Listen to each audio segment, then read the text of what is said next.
भारत राष्ट्र की इस खूबसूरत व्यवस्था में से, कीचड़ रूपी जाति व्यवस्था से बाहर निकलिए, राष्ट्र को सर्वोपरि मानिए, अपनी ताकत का मुजाहरा कीजिए, प्रदर्शन कीजिए और मुत्तहिद हो जाइए, यूनाइट हो जाइए। आपकी यूनिटी, दुनिया में आपके मत की सरकार न हो, दुनिया में आपके विरोधियों की भी सरकार आ जाए, 90 करोड़ सनातनी एक मत से जिस दिन बात करने लगेंगे, मैं मानता हूं सरकार 24-24 घंटे में वो निर्णय लेगी जो 50-50 साल तक नहीं हुए। इसलिए आपके शहर में किसी सोसाइटी में मैंने सुना है कि बहुत सारे जैन और हिंदू रहते हैं। उनका जाहिल आदमी उस सोसाइटी में पहुंचकर आपको बता रहा है, तब भी आप जगना नहीं चाहते। वो कह रहा है साफ साफ, ये मकान हमारा होने वाला है, हमारी मर्जी से चले जाइए तो अच्छा है, लेकिन धक्के देने वाला समय आने वाला है। आप तब भी उससे नहीं पूछना चाहते। 2013 से लेकर के 2021 तक सड़क पे मस्जिद, हाईवे पे मस्जिद, एक्सप्रेसवे मजार, यहां पे मस्जिद, यहां पे मजार, चारों तरफ बन रही हैं। आप पुलिस के पास जाते हैं कि इसको हटाओ, पुलिस कहती है कि मेरे पास कोई आईपीसी की धारा नहीं है कि मैं इसे हटा सकूं। आप किसकी लड़ाई लड़ रहे हैं? 100 गज प्लॉट की। ये जात का कैसे हो गया, उस जात का कैसे हो गया, मेरे सगे भाई के पास इतनी प्रॉपर्टी कैसे हो गई? 100-100 गज के लिए कत्ल कर रहे हैं, परिवारों में झगड़े चल रहे हैं, कम्युनिटी एक दूसरे से लड़ रही हैं, लेकिन सामूहिक तौर पे आप इतने बड़े कानून का आपने अपने समाज में कभी चर्चा नहीं की। दुनिया का सबसे अनकॉन्स्टिट्यूशनल काम हुआ है ये। संविधान के ठेकेदार काले कोट पहन करके, उनको राफेल पे चर्चा करने का समय है, लेकिन कोर्ट के अंदर, संसद के अंदर इतना बड़ा कानून बन गया, सरकार उसको, कोर्ट ने नहीं पूछा, लेकिन यही कोर्ट राफेल पे एक्सपर्ट है। 3-3 बार राफेल की खरीद के ऊपर सुनवाई हो रही है। यह किस एजेंडे के तहत हो रही है? भारत के संविधान को छोड़ते हुए, सुप्रीम कोर्ट को धत्ता बताते हुए एक कानून पास हो गया, लेकिन आप उसके खिलाफ बोल नहीं रहे। आपकी खामोशी भी इसमें भागीदार है। इसलिए जलीकट्टू और महाकाल पे पानी कितना चढ़ना चाहिए और दही हांडी की लंबाई कितनी ऊंची, इसके लिए सुप्रीम कोर्ट के जजेस के पास टाइम है, क्योंकि आप मौन बैठे हुए हैं। आप मौन थे, तभी भगवान राम का सर्टिफिकेट मांग रहे थे वो। जैसे ही आपने दूसरा भेजा, उसने कहा भगवान राम का सर्टिफिकेट हम देंगे, पहले अपना दिखा दो। इसलिए भारतीय जो खेल है, मैं अपनी बात को दोनों तरफ से साबित करने की कोशिश करता हूं। जो भारतीय राष्ट्रीय खेल है वो हॉकी है। हॉकी है कि नहीं है? हॉकी का वाक्य क्या है? उस खेल की लाइन क्या है?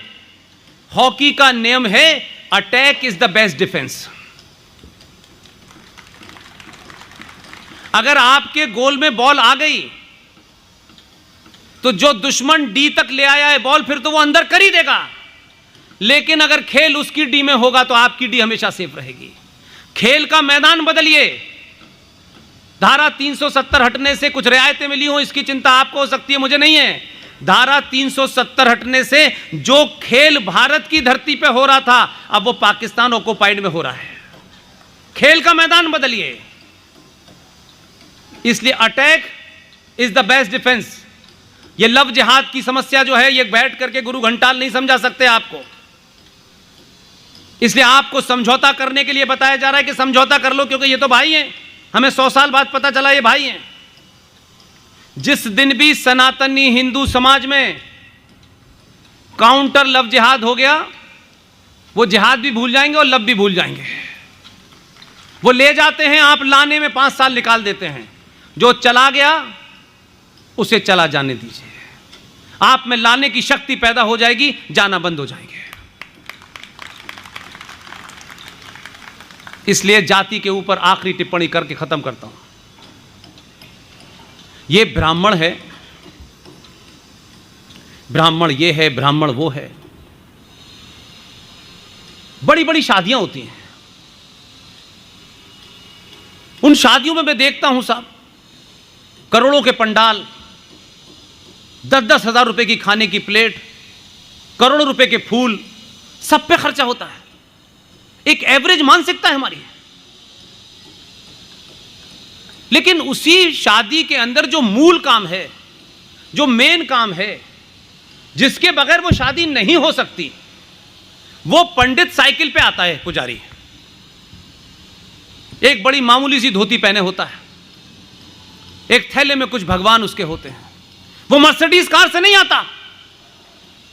करोड़ों रुपया शादी पे खर्च करने वाले लोग, जिस आदमी के कारण वो विवाह संस्कार पूरा होना है, वो विवाह संस्कार कराता है सारे मंत्रोच्चारण के साथ, अपने पूरे ज्ञान के साथ, लेकिन उठते वक्त उस शादी के संचालकों से जब वो जाते वक्त नमस्कार करता है कि मेरी दक्षिणा दे दीजिए, तो पंडित जी से पूछेंगे कितनी दक्षिणा हुई,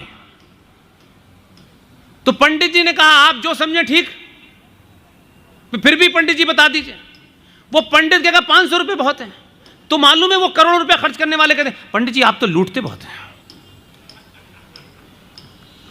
यानी ये मानसिकता है हमारी, क्योंकि हम खाने वाले से निगोशिएट नहीं कर सकते, हम टेंट वाले से निगोशिएट नहीं कर सकते, इसलिए उसकी मांग मान लेते हैं। हमको मालूम है कि ये अगर इसको कुछ नहीं भी दोगे तब भी ये तुम्हें बद्दुआएं नहीं देगा।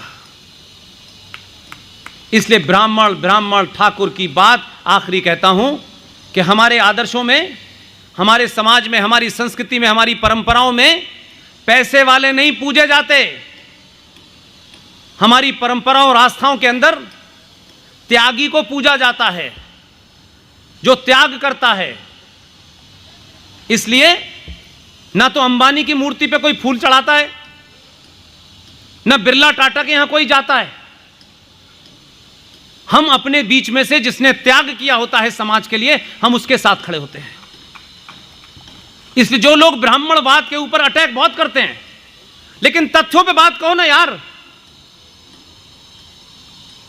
हमारे समाज में एक परशुराम ब्राह्मण हुए, रावण भी ब्राह्मण हुए, और हमारे समाज में परशुराम जो ब्राह्मण भगवान थे, उनका वाक्य क्या है?